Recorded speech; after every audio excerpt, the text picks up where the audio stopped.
Bonjour à tout le monde.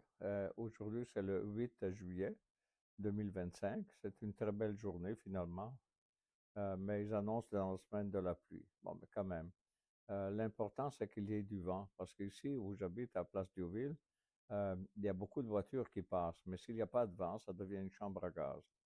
Et donc, la qualité de l'air n'y est pas. Donc, aujourd'hui, il y avait du vent. Donc, c'est l'idéal. Belle journée d'été, puis avec un peu de vent. Et voilà. De quoi le marché, qu'est-ce qu'il fait?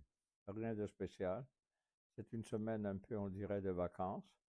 Je vois ici dans les alentours, il y a beaucoup de voitures américaines, donc des Américains en vacances. Donc ça veut dire qu'il y a un peu l'esprit de vacances aussi à la bourse. Et puis donc, il n'y a pas beaucoup de volume. Donc, à moins d'avoir de grandes aventures, je ne sais pas qui viennent de monsieur Trump, et là, on ne sait jamais avec lui. Mais pour le moment, tout est calme et tranquille. Et l'économie va bien, le nombre d'emplois créés est au-delà de ce qu'on avait pensé. Ça, c'était les statistiques de la semaine dernière, du début du mois, là, finalement, qui se réfèrent au mois précédent. Et puis, donc voilà. Donc, de quoi on va parler aujourd'hui? On va parler de ce qu'on appelle la maladie hollandaise. Le mot maladie, c'est vraiment un peu dur, hein, si on peut dire comme ça. Et pourquoi la Hollande? Qu'est-ce qu'elle a fait, la Hollande, pour avoir une maladie hollandaise? Donc unique. Regardez, ça remonte au temps, mais on va y aller par ordre. Donc, la première page. Donc, la maladie hollandaise, c'est comprendre, c'est un paradoxe économique.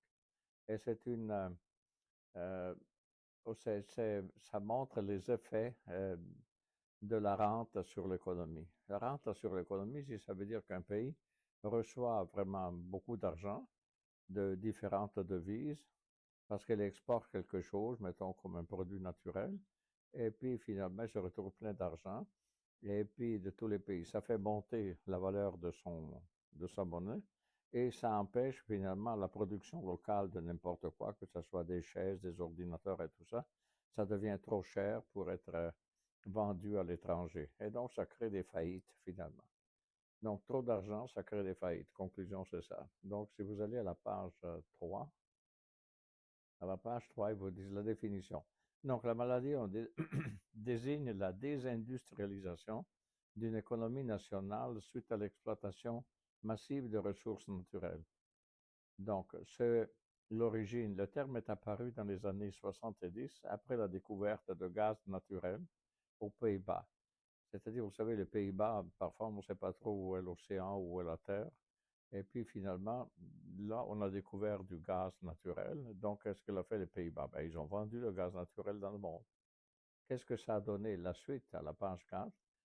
Et donc, s'il y a un afflux massif de devises étrangères, donc tous ceux qui achètent le gaz naturel de la Hollande, donc ils payent dans leur monnaie, j'imagine, ou encore, peu importe en quelle monnaie, mais quand même, ils payent. Donc, afflux massif de devises étrangères liées aux exportations de ressources, appréciation de la monnaie locale, donc ça fait monter la valeur du florent, je pense, je ne sais pas comment ça s'appelle la monnaie hollandaise, et de l'époque. Baisse de compétitivité des secteurs manufacturiers et agricoles, c'est-à-dire d'un coup, euh, à cause du fait que la devise prend beaucoup de valeur à cause de l'afflux d'autres devises, finalement, on n'arrive pas à, comment dire, les pays étrangers ne peuvent plus acheter des produits hollandais qui sont devenus trop chers quand ils les achètent dans leur devise qu'ils doivent transformer dans la monnaie hollandaise, laquelle entre-temps s'est appréciée. Donc, c'est une désindustrialisation progressive. Donc, c'est pas si bon que ça d'avoir des matières premières, en quelque sorte. Là, je m'en vais à la page 5. Et quels sont les effets économiques? Les effets positifs, c'est, finalement, à court terme, c'est une hausse des revenus, absolument. Une croissance rapide, tout est vrai. Mais les effets négatifs, c'est qu'on a un déclin industriel parce que les compagnies ne peuvent pas vendre leurs produits avec une monnaie qui est devenue trop chère pour les étrangers. C'est-à-dire, ils vendent leurs produits à l'intérieur du pays.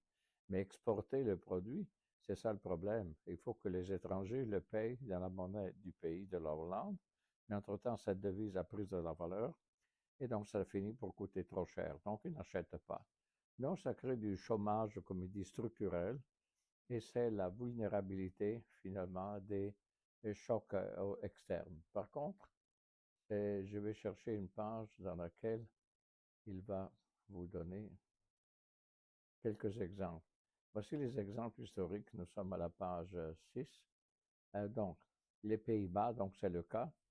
Découverte de gisement de Groningen, gaz naturel, en 1959.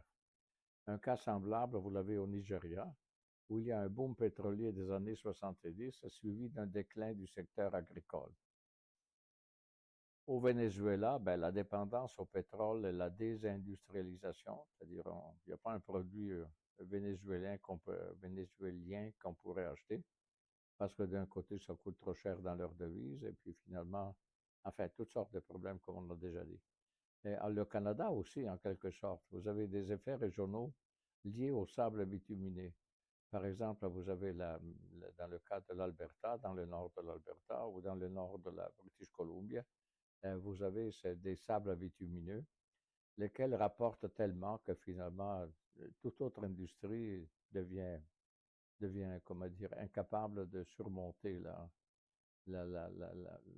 finalement les difficultés créées par toute cette richesse des produits naturels. Comment y remédier? Donc, les politiques économiques recommandées. Création de fonds souverains, comme a fait la Norvège. La Norvège a un fonds, vous savez, la Norvège, la côte de la Norvège, elle produit beaucoup de pétrole comment dire, des bases qui sont sur l'océan lui-même. C'est-à-dire, il se crée une sorte d'île sur l'océan, et puis elle va creuser, cette île, elle va creuser dans le fond de l'océan pour sortir le pétrole. Je vous dis, c'est complexe parce que j'ai connu autrefois une madame qui était, notez bien, ingénieure finalement de ça. C'est-à-dire, elle plongeait, donc elle plongeait dans l'océan pour aller voir si tout le travail qui était fait finalement dans l'eau, c'était bon pour garder, pour tenir solide finalement une plateforme qui aurait pompé finalement le pétrole. Donc, ça permet donc notre politique recommandée, c'est que investissement dans l'éducation, l'innovation, oui, parce que le pays est riche, diversification de l'économie, s'ils sont capables, gestion prudente de la politique monétaire. Ça, c'est pour y remédier. Est-ce qu'on est capable? Ça dépend des pays. Donc, la Norvège, par exemple, c'est une stratégie réussie. Donc, le fonds pétrolier, Government Pension Fund, le maintien d'un secteur industriel compétitif et la stabilité macroéconomique exemplaire. Mais ça, c'est la Norvège. Eux, ils ont été capables de faire ça. Tandis que, euh, OK, la conclusion, c'est que la maladie hollandaise n'est pas une fatalité. C'est une gestion rigoureuse de la rente qui permettrait de transformer la malédiction des ressources, si on peut dire comme ça, en opportunité de développement durable. Notez que le Canada est un gros producteur de matières premières. Ce n'est pas juste le pétrole de l'Ouest. C'est le cuivre, par exemple. C'est, enfin, toutes sortes. Et voilà, pour vous dire, ça c'est tout pour aujourd'hui. Mais cette maladie hollandaise, qui n'est pas une maladie, mais ça peut se traduire dans une maladie si le pays n'est pas capable de remédier ou je ne sais pas, de faire quelque chose avec la richesse qui vient pour améliorer le bien-être des gens. Mais c'est clair que ça nuit à l'industrie de production pour l'exportation. Et voilà, et c'est tout pour aujourd'hui.